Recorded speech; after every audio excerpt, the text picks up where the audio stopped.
Assalamualaikum warahmatullahi wabarakatuh. Bertemu lagi kita di dalam channel saya, Saufi Al-Faraki. Jadi tanpa membuang masa, saya nak bersambung sekali lagi berkaitan dengan hantu. Untuk topik kali ini, saya nak berkongsi tentang hantu susu.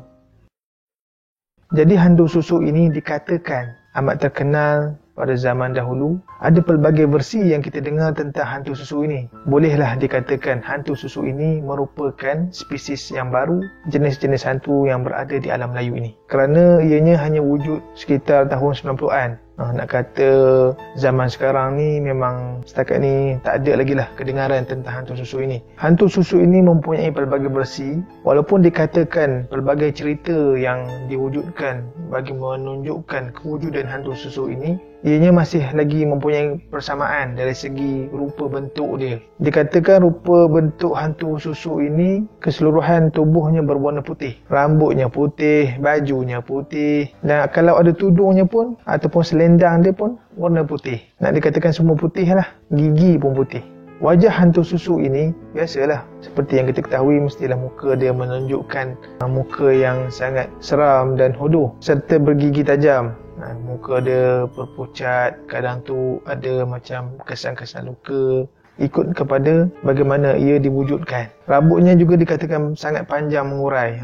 Kalau ikutkan cerita hantu susu ini, dia berpakaian menutupi kepala dia, seakan-akan satu selendang ataupun satu kain yang labuh macam telekung tu. Kalau dia buka telekung tu ataupun kain tu, rambut dia sangat panjang. Seperti yang saya kata sebelum ini, hantu susu ini mempunyai pelbagai versi penceritaannya. Jadi saya boleh ambil beberapa versi yang boleh saya kongsikan kepada anda semua. Versi yang pertama ini merupakan versi asal ataupun cerita asal kewujudan hantu susu ini yang dikatakan wujud di salah satu daerah di negeri Perak, iaitu di Taiping. Kewujudan hantu susu ini ada kaitan rapat dengan berlakunya sesuatu kes jenayah di mana seorang ustazah yang dikatakan sedang mengandung anak yang sulung. Nak dijadikan cerita, ustazah ni seorang yang rajin mengaji Al-Quran. Bila dia seorang ustazah tu, dia adalah kerjaya dia mengajar orang, mengajar bab-bab agama. Jadi pada malam hari tu dia sentiasa mengaji. Tapi nak dikatakan nasib malang dia tu, dia mendapat suami yang kaki judi. Dikatakan ustazah itu mati semasa dia tengah mengandung. Tak tahulah dia mati sebab apa. Cumanya apabila dia mati, si suami itu tidak mempunyai belas kasihan langsung akan kematian isterinya dan anak yang di dalam kandungan itu. Akibat si suami itu taksub dengan judi, maka dia menggali semula kubur si isteri dia tu, si ustazah tu, lalu membelah perut ustazah tu untuk mengambil bayi yang masih ada di dalam kandungan itu, bagi tujuan untuk pemujaan. Sebab apa? Sebab ialah orang judi kan, dia naklah kekayaan, dia naklah berduit. Bila dah kerjanya menjudi je, semua kerja tak buat, jadi tak adalah duit. Dia buatlah kerja syirik. Disebabkan itulah lahirlah satu sosok yang dikatakan hantu susu yang meraya-raya bersama bayi yang dikandungnya, berjalan dari rumah ke rumah untuk meminta susu untuk diberikan kepada anaknya. Itu versi yang pertama.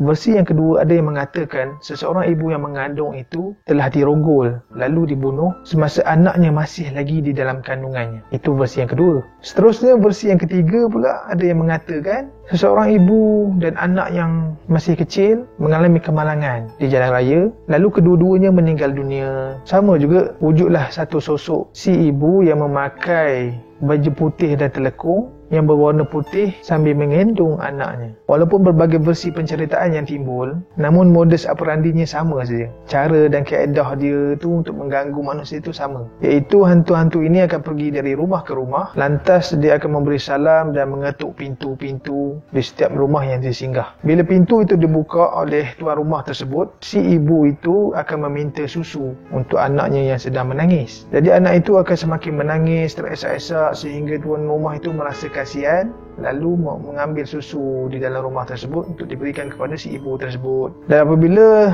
si tuan rumah ini telah memberi susu itu kepada si ibu tersebut, lalu si ibu itu membuka kain yang menutupi bayinya dan didapati tuan rumah itu terkejut dan mendapati anak yang dikandung itu merupakan satu batu nisan yang berwarna putih. Dan apabila si tuan rumah melihat wajah si ibu tersebut, wajahnya terus bertukar menjadi satu wajah yang pucat dan gigi yang tajam lalu mengilai. Ikutlah kepada tuan rumah tu, sama ada dia nak pengsan ataupun nak menjerit ke ataupun terdiam terkaku. Itulah kerja hantu susu. Bila dia dah dapat susu tu, dia dah mengilai tu, dia hilanglah. Itulah sedikit cerita berkaitan dengan hantu susu ini. Hasil penelitian saya, bolehlah dikatakan hantu susu ini merupakan satu mitos, cerita yang direka-reka sahaja berdasarkan kepada kepelbagaian versi dan cerita yang saya sebut tadi. Nak dikatakan tidak ada bukti yang mengukuhkan kewujudan hantu susu ini. Ianya hanya sekadar wujud pada sekitar tahun 90-an dan ianya sangat popular pada ketika itu. Nak kata pada zaman sekarang memanglah tak ada dah kedengaran berkaitan dengan hantu susu ini. Sebenarnya hantu susu ini direka untuk menakut-nakutkan anak-anak remaja ni supaya balik ke rumah sebelum azan maghrib ataupun sebelum larut malam. Sebab kita ketahui anak-anak remaja ni suka melepak lewat-lewat malam ataupun dah nak masuk maghrib.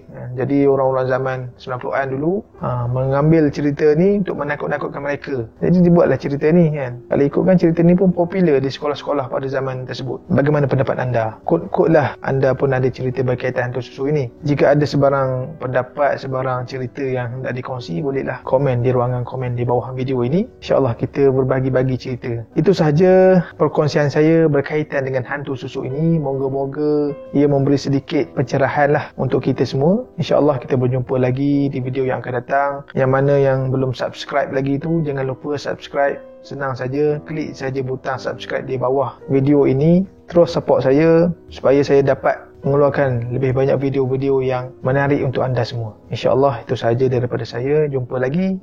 Assalamualaikum warahmatullahi wabarakatuh.